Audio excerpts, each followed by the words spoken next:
I'm Sophie Bradford and I spent 15 years being my family's biggest embarrassment.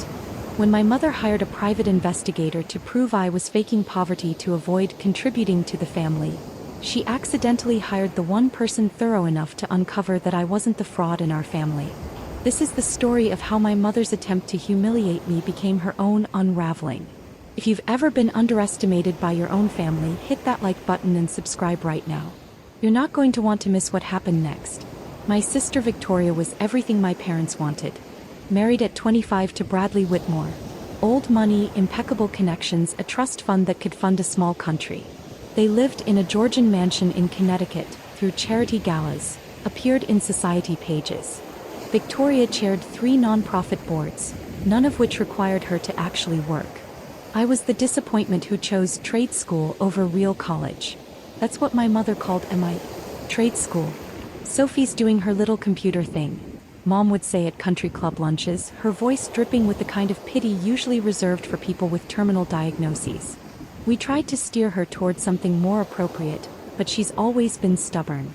What she meant, I'd turned down Princeton, where both my parents went, for MIT's computer science program. I'd declined to join the junior league. I'd moved to San Francisco instead of staying in Boston. I'd committed the cardinal sin of choosing passion over prestige. My older brother Harrison was the acceptable middle child.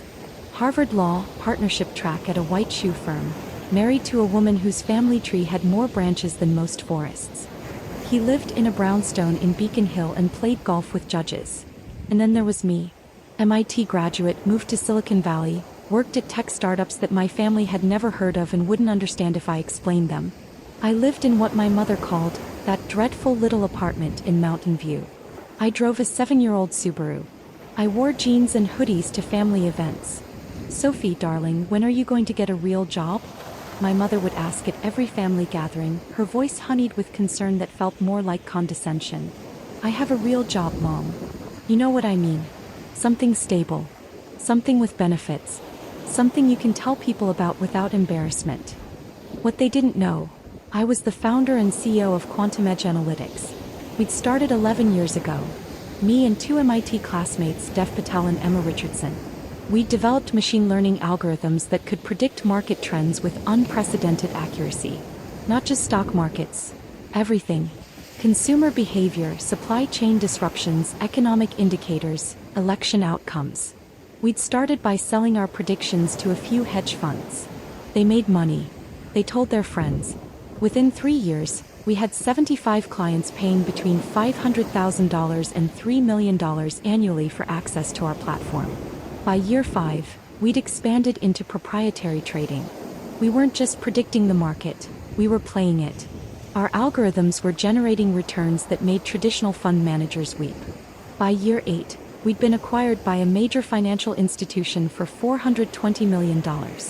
I retained a 40% stake and full operational control as CEO. My personal payout, $168 million. Current net worth, $180 million, give or take a few million depending on market conditions. I'd never told my family any of this. Why? Because I needed to know who they were when they thought I was worthless.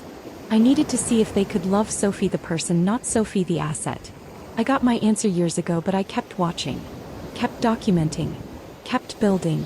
I lived in a modest apartment because I was barely home. I worked 80-hour weeks.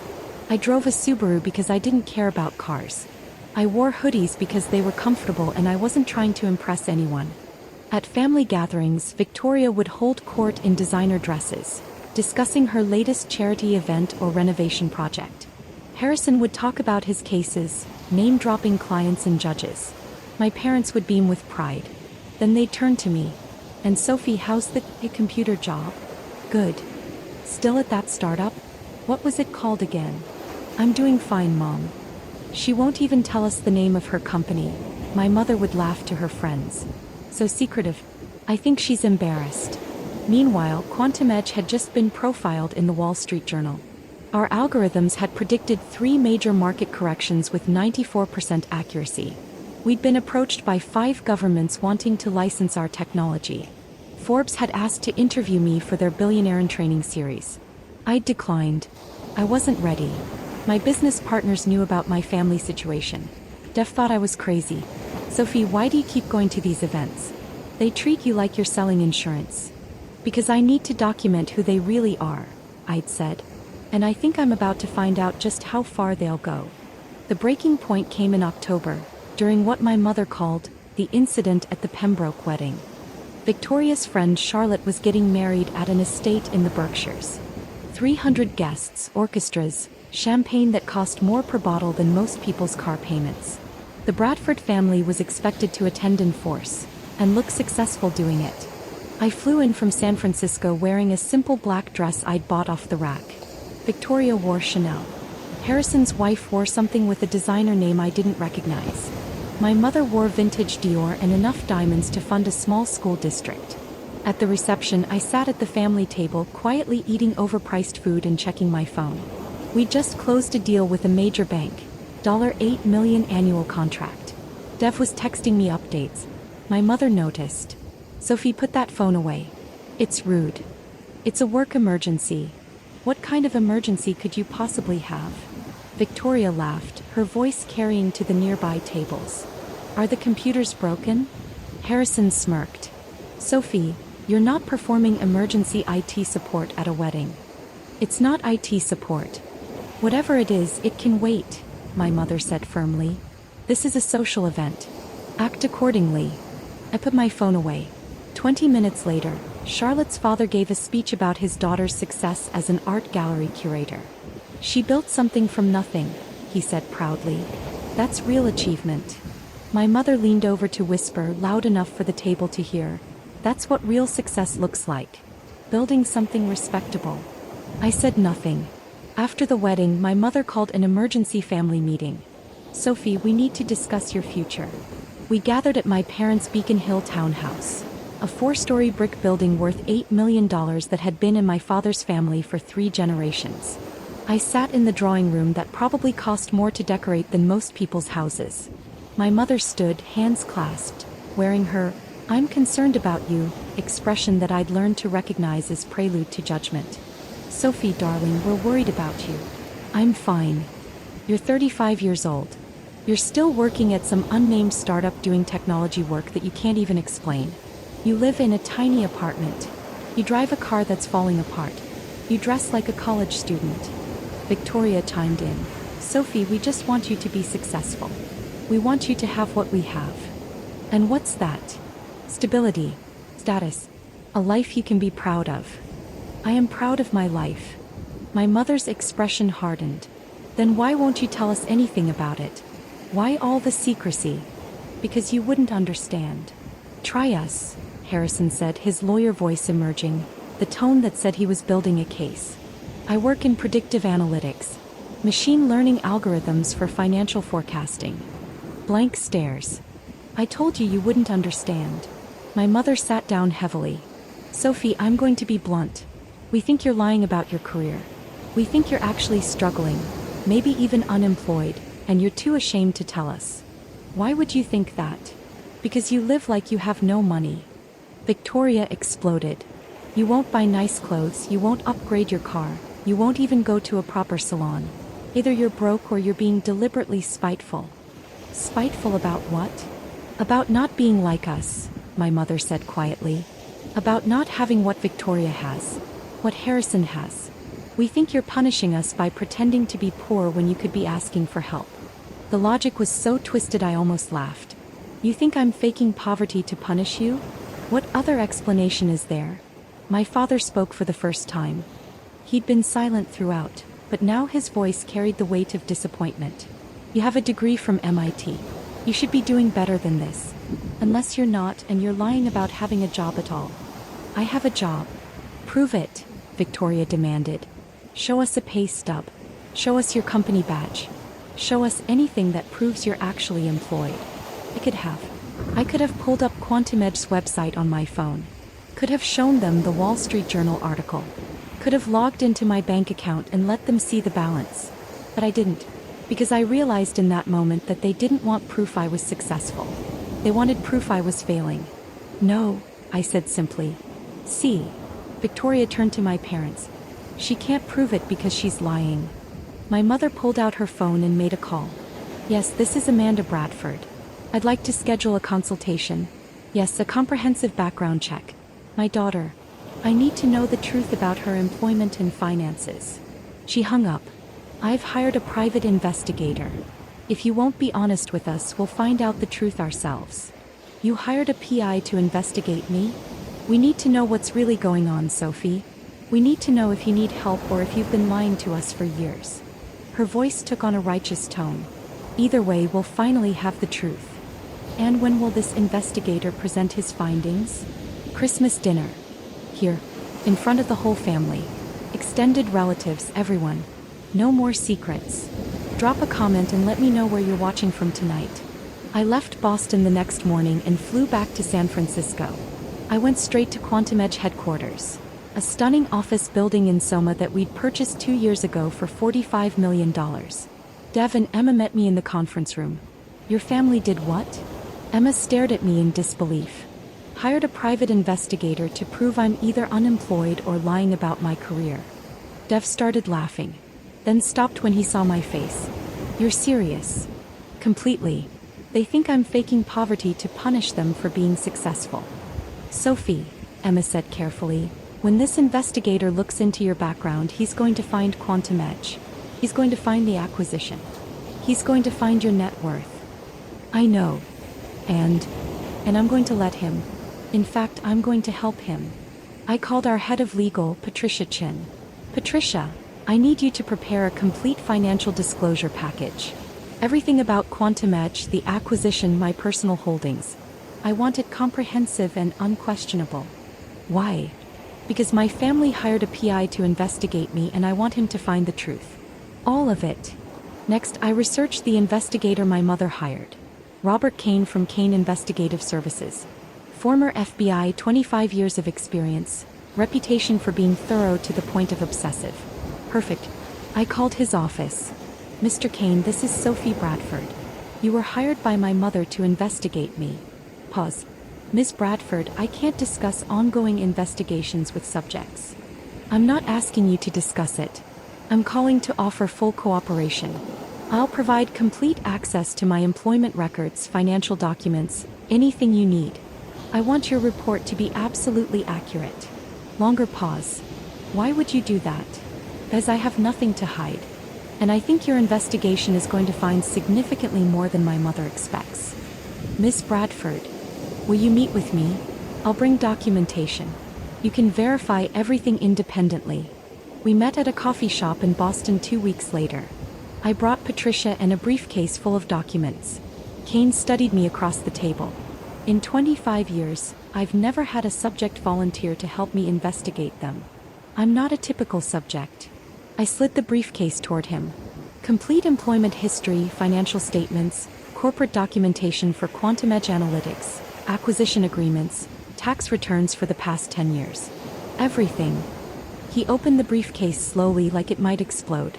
He pulled out the first document, Quantum Edge's most recent financial statement showing $147 million in annual revenue. His eyebrows rose. You're the CEO of this company? Founder and CEO.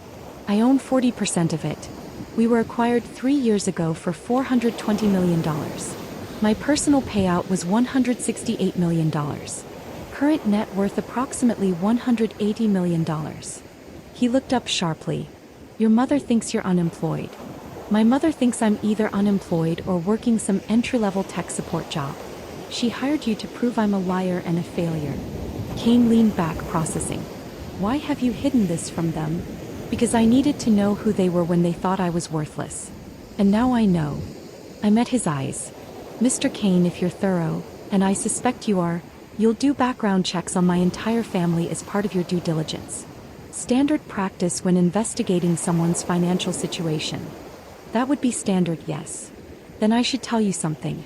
My family's finances have never made sense to me. My sister doesn't work but lives like she's independently wealthy. My parents' lifestyle exceeds their known income sources. I've always wondered where the money comes from. You think they're hiding something? I think if you look closely enough, you'll find more than just my secret success. I stood. Be thorough, Mr. Kane. Find everything. The truth, whatever it is, needs to come out. Over the next 6 weeks, Kane investigated. He called me twice with follow-up questions. He verified every document I'd provided. He interviewed people I'd worked with, clients I'd served, professors from MIT who remembered me. And then 3 weeks before Christmas he called. "Miss Bradford, we need to meet. In person. With your attorney." Patricia and I met him at his office. He had 3 thick files on his desk and an expression that mixed professional neutrality with something that looked like disgust. "I've completed my investigation," he said. "Miss Bradford, everything you told me checks out.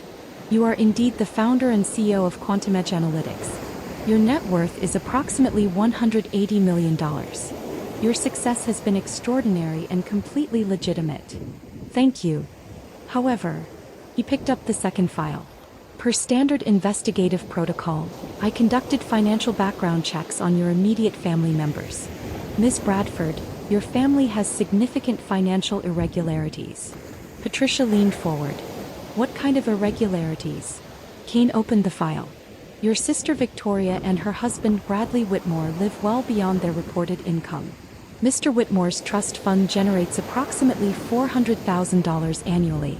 Their lifestyle costs approximately $2.3 million per year. The difference is being funded by systematic tax fraud." He pulled out documents. "They've been claiming false business expenses, hiding rental income from properties they own, underreporting gift income. The discrepancy totals approximately $3.7 million over 8 years." My stomach dropped. "What else?" "Your brother Harrison and his wife Emily are engaged in a different scheme. Harrison's law firm handles estate planning for wealthy clients. Over the past 6 years, he's redirected approximately $2.1 million from client accounts into accounts he controls. It's sophisticated, small amounts from large estates, difficult to detect unless you're looking for it. That's embezzlement." "Yes." Kane opened the third file. His voice became quieter. "Your parents, Amanda and Richard Bradford. This is the most extensive. They own multiple properties that generate rental income. They've been reporting these properties as personal residences to avoid taxes on the rental income. Additionally, they've been writing off personal expenses as business expenses through a shell corporation. The total tax evasion is approximately $1.4 million over 10 years. I felt cold. My entire family is committing financial crimes? Not your entire family. You're clean. But yes, Victoria, Harrison, and your parents have all engaged in substantial financial fraud. Combined total, approximately $7.2 million in tax evasion, fraud, and embezzlement. What happens now? I'm required to report this to the IRS and relevant law enforcement. These are federal crimes, Ms. Bradford. Your family is going to be investigated, audited, and likely prosecuted." Patricia spoke carefully. "Mr. Kane, when will you be presenting these findings to Mrs. Bradford?" She requested a presentation at Christmas dinner. December 25th, in front of extended family. "I've been instructed to present everything I found." He looked at me. "Miss Bradford, I'm sorry. I know this isn't what you wanted." "Actually," I said quietly, "it's exactly what I needed. The truth, whatever it cost." Hit that subscribe button if you've ever had to set boundaries with toxic family, because what happened next changed everything. Christmas morning in Boston was picture perfect. Snow falling gently, the Beacon Hill townhouse decorated like a Hallmark movie, the smell of expensive food being prepared by the catering company my mother had hired. I arrived at 11 wearing a tailored black suit, the first time my family had seen me in professional clothing. I pulled up in my Subaru, parked behind Victoria's Mercedes and Harrison's BMW. Patricia arrived separately, dressed in her lawyer armor. We'd coordinated carefully. The house was full. Extended family, aunts, uncles, cousins, family friends, people from my parents' country club. My mother had invited everyone she could think of to witness what she believed would be my humiliation. "Sophie." My mother kissed my cheek, her smile bright and sharp. "So glad you could make it. And you brought a guest." "My attorney, Patricia Chin." My mother's smile faltered slightly. "Why would you need an attorney for Christmas dinner?" "Mr. Kane is presenting a report about my finances." It seemed prudent. Victoria appeared in a dress that probably cost more than my Subaru. "Oh, Sophie, are you really bringing a lawyer? That's so dramatic." "We'll see." Robert Kane was already there, sitting in the library with his laptop and 3 sealed files. He nodded at me but said nothing. At 1 o'clock, my mother clinked her crystal champagne flute. "Everyone, if you could gather in the living room, please. We have some family business to address before dinner." The living room was massive. 25 people fit comfortably. The family sat on the elegant furniture. Friends and extended relatives stood around the edges, curious and eager. My mother stood in front of the fireplace like she was giving a TED Talk. "Thank you all for being here. As many of you know, we've been concerned about Sophie for quite some time." All eyes turned to me. I sat calmly, hands folded. Sophie has been very secretive about her career. She lives modestly, refuses to discuss her finances, and has been evasive about her employment. We worried that she might be struggling, or worse, lying about having a career at all. Murmurs of concern and judgment rippled through the room. So we did what any concerned family would do. We hired a professional investigator. She gestured to Kane. Robert Kane is one of the most respected private investigators in New England. We asked him to conduct a comprehensive background check on Sophie, to find out the truth about her career, her finances, her life. My father stood beside her. We love Sophie, but we needed to know if she needed help, or if she's been deceiving us. Victoria added, "This report will finally show everyone who Sophie really is. No more secrets." Kane stood slowly, picking up his laptop and the 3 files. "Mrs. Bradford, before I begin, I need to clarify the scope of my investigation. You asked me to investigate Sophie's financial and employment status. I did that.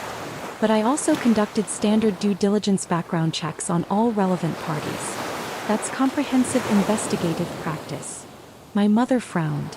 "Relevant parties? Your family. When investigating someone's finances, it's standard to examine family financial history, connections, and relationships that might impact the subject's economic status." "Yes, fine, whatever." My mother waved her hand dismissively. "Just tell us about Sophie." Kane opened his laptop and pulled up his first document. Report 1. Sophie Elizabeth Bradford, Financial and Employment Background. The room went silent. Ms. Bradford holds a Bachelor of Science in Computer Science from MIT, graduated summa cum laude. Following graduation, she co-founded Quantum Edge Analytics, a predictive analytics firm specializing in machine learning algorithms for financial forecasting. My mother's confident smile started to waver. Over 11 years, Quantum Edge grew to 75 clients, including major hedge funds, financial institutions, and government agencies. Annual revenue at time of acquisition, $147 million. Gasps echoed through the room. Victoria's face went white. 3 years ago, Quantum Edge was acquired by Goldman Capital Partners for $420 million. Ms. Bradford retained a 40% equity stake and operational control as CEO. Her personal payout from the acquisition was $168 million. My grandmother's pearls clattered to the floor. No one moved to pick them up. Ms. Bradford currently serves as CEO of Quantum Edge, which operates as a wholly owned subsidiary of Goldman Capital Partners. Her annual compensation is $850,000 plus performance bonuses averaging $2.1 million. Her equity stake is currently valued at approximately $95 million. She maintains additional investment accounts worth $17 million. Kane looked up. Sophie Bradford's current net worth is approximately $180 million. The silence was absolute. I could hear someone's watch ticking. My mother's mouth opened and closed without sound. Ms. Bradford has been profiled in the Wall Street Journal, Forbes, and Fortune magazine. Her algorithms have predicted 3 major market corrections with over 90% accuracy. 5 governments have approached her about licensing her technology. She was offered a position on the Federal Reserve Advisory Council, which she declined to focus on her company. Kane slid a folder toward me. "Ms. Bradford, your complete professional profile. Everything your family asked me to find." I didn't open it. I knew what was inside. Victoria found her voice first, shrill and panicked. "You've been lying to us for 11 years?" "I never lied. I told you I worked in technology. I told you I was doing fine. Everything I said was true. I just didn't specify how fine I was doing." "You let us think you were poor," my mother shrieked. "You let us worry about you. You assumed I was poor, I corrected. I lived modestly because I work constantly and don't care about material displays. You judged my lifestyle without ever asking about my actual career. Harrison stood up, his lawyer brain trying to process. This is insane. Sophie, why would you hide this from us? Because I wanted to know if you'd love me without my success, I said quietly. And now I know you wouldn't. Mr. Kane, my father's voice cut through the chaos. Is this report complete? Kane's expression became stone. No, sir. It's not. The room went very still. As I mentioned, I conducted comprehensive background checks on all relevant parties. That includes Sophie's immediate family. He picked up the second file. What I found requires reporting to federal authorities. My mother's face drained of color. What are you talking about? Victoria Bradford Whitmore and Bradley Whitmore. Tax fraud, underreporting of income, false business expense claims. Total tax evasion. Approximately $3.7 million over 8 years. Victoria started screaming. That's a lie. You can't prove. Kane slid a folder toward her. Tax returns showing reported income of $400,000 annually. Financial records showing actual spending of $2.3 million annually. Documented false business expense claims. Hidden rental income. Gift income not reported. It's all documented. He picked up the third file. Harrison Bradford.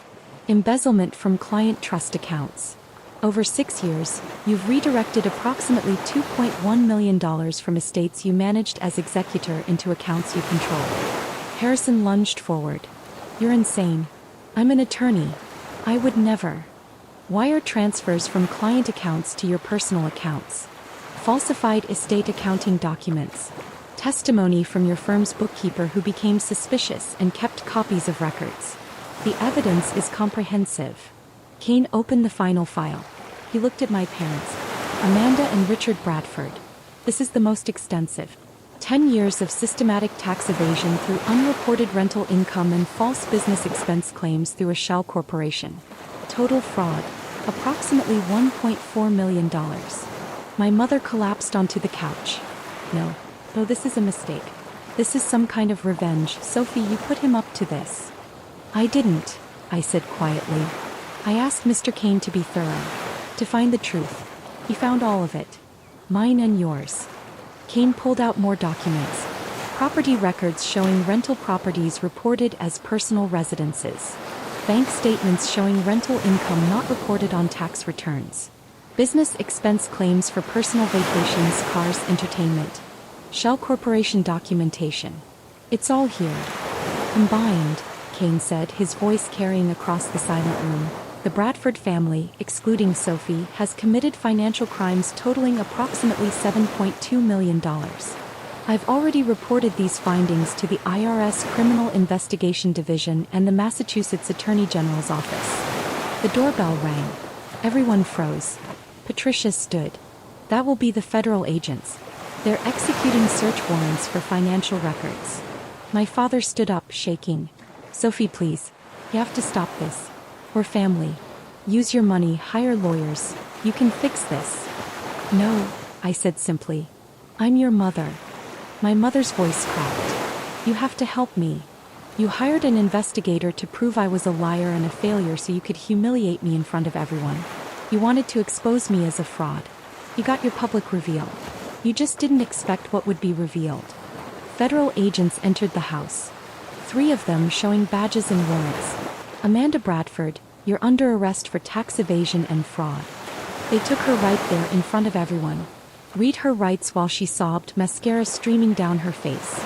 Richard Bradford, you're under arrest for tax evasion and fraud. My father went quietly, his face gray. Victoria Whitmore, Bradley Whitmore, Harrison Bradford, you'll need to come with us for questioning. Victoria fainted. Actually fainted, collapsing onto the Persian rug in a pool of designer silk. Bradley caught her, his face paper white. Harrison tried to argue, his lawyer training kicking in, but the agents weren't interested. They took them all. The house cleared in minutes. Extended family fled like roaches when lights turn on. Friends vanished. People who'd gathered to watch my humiliation couldn't get out fast enough. Within 30 minutes, the house was empty except for me, Patricia, and Kane. I stood in the living room where I'd spent 15 Christmases being dismissed, underestimated, and treated like a failure. "Miss Bradford," Kane said quietly, "are you all right?" "I'm fine. Thank you for your thoroughness. For what it's worth, I'm sorry it turned out this way." "Don't be. They made their choices. I just stopped protecting them from the consequences." Patricia touched my arm. "Sophie, we should go." I looked around the townhouse one last time, for stories of old money and older secrets. Beautiful furniture, expensive art, family photos that now felt like evidence in a case about people who loved status more than truth. "Yes," I said. "Let's go." The legal proceedings moved with the efficiency of federal prosecution. My parents were charged with 10 counts of tax evasion, fraud, and false statements. Bail was set at $500,000 each. They made bail using the townhouse as collateral, but the house was later seized as part of asset forfeiture. Victoria and Bradley faced 8 counts of tax fraud. Their mansion was seized, their assets frozen. Victoria's charity board positions were immediately revoked. Bradley's trust fund was frozen pending investigation. Harrison faced the worst charges: embezzlement, fraud, breach of fiduciary duty. He was disbarred within 60 days. His law firm fired him immediately and cooperated fully with prosecutors to avoid being implicated. The trials took 18 months. All of them pleaded guilty eventually. The evidence was too overwhelming. My parents: 5 years in federal prison each, full restitution, permanent criminal records. They lost the townhouse, their investments, everything. They were released after 3 years for good behavior. Victoria and Bradley: 4 years each. They divorced during sentencing. Victoria lost custody of her children. They went to Bradley's parents. She emerged from prison to find she had no social standing, no friends, no money. Harrison: 7 years. His wife divorced him within the first year. He lost his law license permanently, his home, his reputation. The extended family fractured completely. Some tried to maintain relationships with me, apologizing for how I'd been treated. Most just disappeared, embarrassed by the scandal. I accepted the apologies that felt genuine, because some of them truly hadn't known. 6 months after the arrests, I stood in my office at Quantum Edge, looking out at San Francisco Bay. Dev knocked on my door. "You have a visitor. Says she's your grandmother." Grandma Helen. My father's mother, the only family member who'd ever seemed to see me clearly. "Sophie," she said when she entered. She looked older, tired. "I know you probably don't want to see anyone from the family. You never participated in how they treated me. I should have stopped it. I'm sorry I didn't." She sat down heavily. "I came to tell you something. Your grandfather left you money, $500,000. It's been in a trust, payable when you turned 40. But I'm the trustee and I'm releasing it early." "Grandma, I know you don't need it. But he wanted you to have it. He always said you were the only one with any sense." She smiled sadly. "He'd be proud of what you built. And he'd be ashamed of the rest of them." I accepted the inheritance. Not because I needed it, but because it mattered that someone had believed in me. 3 years after that Christmas, I sat in a federal courtroom watching my parents' release hearing. They'd served their time, made their restitution payments, attended all required counseling. They looked older, diminished. My mother's designer clothes were gone, replaced by Goodwill finds. My father's confident bearing had collapsed into something that looked like permanent shame. They saw me in the courtroom. My mother started crying. My father looked away. After the hearing, my mother approached me in the hallway. "Sophie, please. Can we talk?" "About what?" "I want to apologize. Your father and we've had a lot of time to think about what we did. How we treated you. How we valued all the wrong things. And you were right. About everything. We loved the idea of success more than we loved you. We chose status over ethics. We taught our children that appearances mattered more than integrity." He was crying openly now. "I'm sorry. I'm so sorry." It was the apology I'd waited 15 years to hear. It didn't fix anything, but it mattered. "What will you do now?" I asked.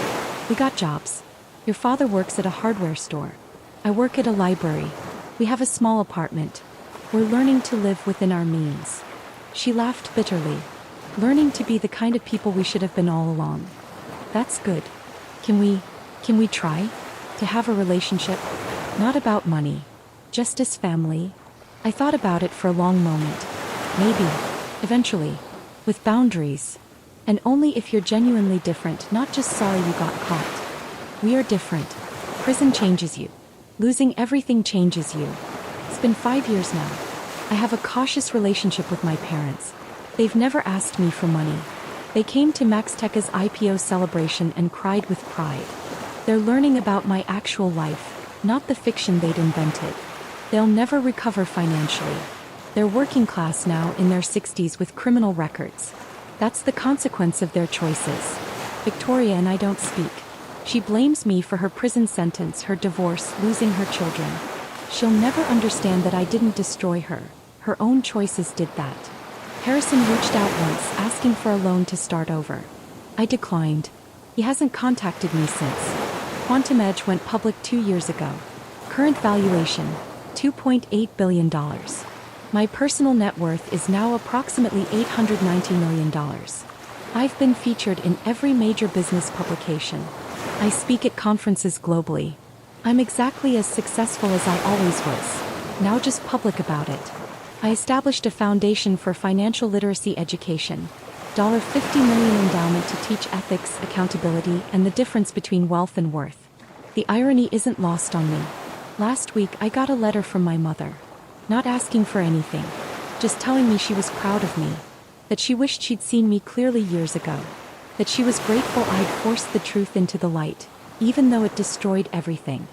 You saved us, she wrote. From ourselves. From becoming worse than we already were. I know it doesn't feel like it, but you did. Maybe she's right. Maybe forcing people to face consequences is a gift, not cruelty. I learned that family is a privilege that must be earned through actions, not assumed through blood. That success without integrity is just fraud with better marketing. That the people who love you when you have nothing are the only ones who matter when you have everything. My real family is Dev and Emma and the team we built together. My family is the people who believed in my ideas when they were just code on a screen. My family is chosen, not assigned.